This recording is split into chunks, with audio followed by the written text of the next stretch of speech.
Hi guys! So, I literally have a wall of K-pop albums over there. You have seen probably my room tour or how I store my K-pop stuff, something like that. And there's literally barely any space left. So I have a wall of K-pop albums, which is very exciting, but also kind of strange. Do I need so many?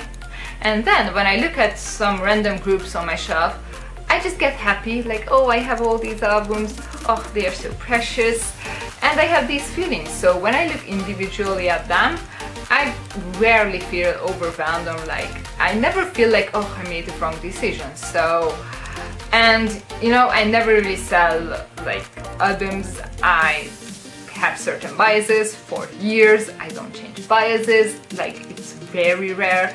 Like I just have, like, I think I'm pretty capable of making good decisions, or at least, even if it's not such a good decision, I don't go back on them because I made the decision and I'm gonna deal with it and I'm gonna bias that person. So I don't know, it's just my thing. I kind of like that I do that. I don't know, I would never like change a bias every month. That's just weird for me, but whatever, you do you. So I'm usually very happy. Like I look at my albums, oh this group, oh this other group, oh, and then it's just great. So yeah, I'm glad about this. And then I look at my B1A4 collection, I'm like, oh, I need more albums. And when I'm gonna have those albums, yay, I have these albums. So I already know that, like these kind of thoughts I have.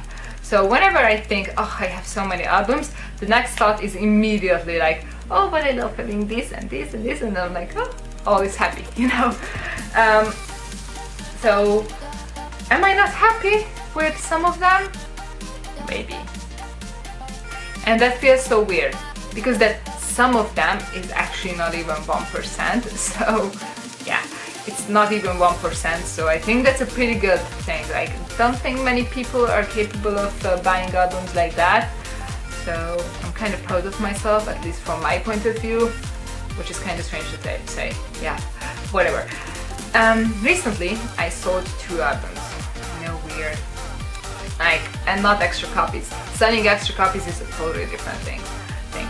So one of the albums that then 3. One of the albums is Orange Caramel's Catalina, but I didn't even plan to buy that album originally, and I just bought it in a haul with other after school albums, and then I just ended up having Catalina as well. But in my mind, although it's a beautiful MV and it's a fun song, Catalina in a way represents after school's downfall by Lovelyz. And I know it's not fair, and I know it's not their fault, but I can't look at that album as I look at Shanghai Romance or Lipstick, which are the other 2 I always wanted and I have. So it's just very different thought with Catalina, so I decided to sell it, and after a year and a half I managed to sell it, so I sold it. But the other 2 albums that I said, 2 albums, is 217 albums. But those are the albums that I had 2 versions of. So I basically sold one of the versions of Boys B and Love Letter. So basically I just have one of each album. And I came to that decision after like a year, I think, because Boom Boom was the album, Going 17, yeah, Going 17, and then All One, or how do you say that? They did 3 versions, and when I saw that, I usually was like, oh, these 2 or 3, they all look pretty good, but I could always pick one. So I picked one, I bought one, and I looked at them and I was happy with only having one version. And now that I'm eventually gonna buy the full album, which had 4 versions, I'm like, stop at this, even though they are beautiful, you know, and also with the repackage, probably I'm just gonna buy 1 each. And the more this happens, and even though I don't have those 2 albums, but I can already imagine having those 2 albums and then just looking at all the 17 albums, the more it happened, the more those other 2 albums bothered me that I have 2 of them, especially the full album because it takes up so much space. So I decided that maybe it's just better to just sell the 2 pink ones because they had more sound damage, and I sold them for a fairly cheap price, and I thought that other people can be happy with those albums, so yay for them. And I bought food pretty much on that money, so I ate food, yay! So, and now that I look at my 17 collection, I just feel so much better. It feels complete, even though it's not complete, but I always define a way of complete for all the other groups. So when I did my top whatever girl groups complete collection, someone commented that you don't have AOA Black's Moya for AOA, and I never even thought of my collection being not complete, because my definition of complete is usually different. And for top groups, it is close to being actually complete, because I just want all the albums, you know. But with lower ranking groups, like whatever, 4 minutes, I don't want every single release by them, but there are certain releases I want and certain releases I don't. And if I have all the ones I wanted, then it's a complete collection. So I have this complete feeling of my 17 collection now, minus the 2 albums that I don't have because I didn't buy yet and they are recent, but you know, up to all one point it looks complete to me. So basically selling those 2 albums made me feel a bit better, and it's not like I sold like even 1% of my collection, because I honestly didn't. I don't count my albums, but I estimate it to around 1,000 by this time. I don't know, I don't know, no clue, don't ask me that. So, and 1% would be 10 albums, and then it's definitely less than 10 albums that I would ever sell, so yeah. And I thought maybe I should do this for some other groups, but then I was looking at my Bangtan collection, and beside the obvious holes that I don't have School of Affair and Dark and Wide for such a long time, and obviously her, I look at it and it's like, nice. It's such a different feeling from 17, and I guess it's just the nature of the albums, like how they look like, or I don't even know. It just feels nice to have all the most beautiful moment in life part 1 and 2 albums. They're so pretty, I love them, and the part 2 albums are my favorite BTS photobooks ever, so and it just doesn't feel weird to have those. And also for the repackage of their full album, second one, I have both versions and they look complete together. Also they are very thin albums, so that might be my thing. Yeah, I just like thin albums. But I don't have wings and I don't even want wings, so having 2 of the repackage doesn't feel weird. So I think it depends on the albums themselves, and like I just need to look at my collection and feel that it's a complete collection. So with BTS I decided that now I like all the albums I have, and I want to have those 3 that I still need. Yeah, I decided to buy only 1 of her, and I think that would make me feel complete, not buying 2. So yeah, 1 of her. Yeah, eventually I'm gonna buy it. So yeah. Then what are the other groups? And when I look at my Monster X collection, here, down here, here at a very beautiful place, my only concern is always just space issue, but I look at them, I'm like, oh, they're so pretty, I love them, you know, these kind of thoughts. I'm annoying, I know. I love having the 2 photobooks I have, one fan merch kind of photobook, one official photobook. I like having the Montoris DVD, it just feels nice. And then I look a bit over there, and there are my Japanese releases. And here comes my problem, because I decided to buy all 3 of Hero. And then later they were like, oh, we are doing Japan, and I'm like, no, please don't do Japan, you do already all these things, I don't have money for this. And then they released other 2 singles, and they're gonna release a full album. But I only bought the CD-only versions for the other 2. Was it Beautiful and Spotlight? Yeah. So now I have 3 CD-only versions and 2 random DVD versions, which don't come with anything. Like Japan release at its finest. You get a strange slipcover on it, so it looks weird with your other jewel cases, and you open it and there's just lyrics. Hey. So then I was thinking, in the future, am I gonna ever buy all of Monster X's Japanese releases? And I was thinking, since they are packaged like this, I mean, they do those LPs which are kind of pretty, but you know, but they don't have those nice kind of DVD sized packagings like Infinite Dust, for example.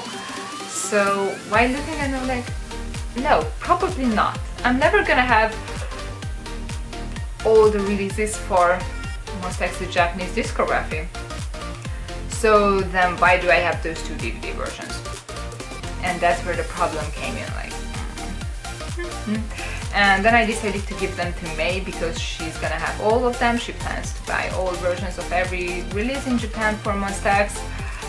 That's the decisions she made, and if she feels okay with it, then she should have these as well, because they are kind of annoying thing to buy because they don't come with anything. And with those big LPs, at least you can be very excited when you open them, like, oh, so pretty, such a big LP. So yeah, but with these DVD versions you really get nothing, so I think her buying them would come later, so it's just annoying. So maybe she should just get them from me, and like she can be happy with them, and when I look at my Monsta X Japanese collection I can be like, oh, so pretty, completed. You know, that's the thought I want to have when I look at my Monsta X CDs. Like I have with the Korean ones, I want to have the same with the Japanese ones, and I'm gonna have to buy the full album. Japanese reviews are so expensive. Yeah, then the next, like I'm looking, oh so pretty, that looks nice too, that as well, and then I always end up with the same group when I do this kind of thinking, and that is Twice. And I know that when in doubt, something has to be done. And I guess that's what happened with 17 about 2 weeks ago. It's really not that long ago that I sold those two albums. The Twice collection. But I like Twice. I love watching 16, and I like the lineup, and I like their music videos with the title tracks, and I like their albums. Like, there's like a general liking towards Twice from me, so that is great. But those damn page 2 albums, man, I hate them. They're so big, bulky, they are empty boxes. The concept is pretty, but not their best. They are nowhere near how the Signal albums look like, because those are my favorites. They're so pretty, I love them. I would never sell any of my 2 Signal albums. It's kind of like the thought with BTS's The Most Beautiful Moment in Pop Life. I can't even say it anymore. Yeah, the part 1, part 2 thing, like I have for the 4, and I'm like, oh, pretty, I like it. And I'm looking at my Twice Signal albums, oh, pretty. So it's the same thing, kinda. But when I look at the page 2 albums, they're even under the other Twice albums because space. I have 3 of them. I have the limited one with the mint version inside, and I have the 2 normal, you know, slipcover things. And I actually think that I might sell those too. Yeah. I don't know. And not the cards, I like having the cards, although I still need to trade for some of them, please trade me. But yeah, I guess those 2 albums might be the ones that need to go. And that would make my album count to 7, and I sold 2 EXO albums like 5 years ago or something. Yeah, the Chinese versions of the Mama albums. I used to have those. I know, strange. So that would make like 9, but still under 1%, I think. So I might sell the page 2 albums. And I was thinking, what about Lane 1? I literally have 6 versions of that album. But for the regular Lane 1 album, I'm not thinking of selling any of the 3 ones I have, because I have my 3 biases CD plates, and they are really pretty CD plates, I like having them. Then with the Christmas edition, I don't know, because it's such a pretty photo book, but I'm not gonna get Merry and Happy. So yeah, that's a big question mark. And with Lane 2, Knock Knock, I don't listen to Knock Knock really, and I don't listen to the other extra song on it at all. So concept is okay, but I'm more like a TT fan. So, and like it, I love like it. So yeah, these are my thoughts I have. Basically, mainly the page 2 albums, and I think now that I talked it out, I might actually sell them. Maybe not this month, but yeah, this year. I don't know. And I'm gonna thank that to JYP and their excessive amount of random things in albums, because it makes me just turned off from buying their albums, and that's the main reason why I don't have a GOT7 collection, because of all the random things. And my first thought was only 1 version for Stray Kids, and that's because of how JYP does physical releases. and that shouldn't be like that because I generally like their music and generally like the people, but how the albums are physically, yeah. And yeah, I just wanted to share a little bit of my thoughts about this wall of K-pop albums. I don't know, it's really just like, I literally have 4 versions of 101's debut album, and I like having those 4 because how like I think about them. Yeah, I don't know if I make much sense. Hopefully I did to some of you. And if I'm gonna sell albums, it's only locally because I'm not gonna ship these. I sell albums sounds like I would sell like 50. No, I'm not selling anything too. So yeah, thank you for watching. Bye.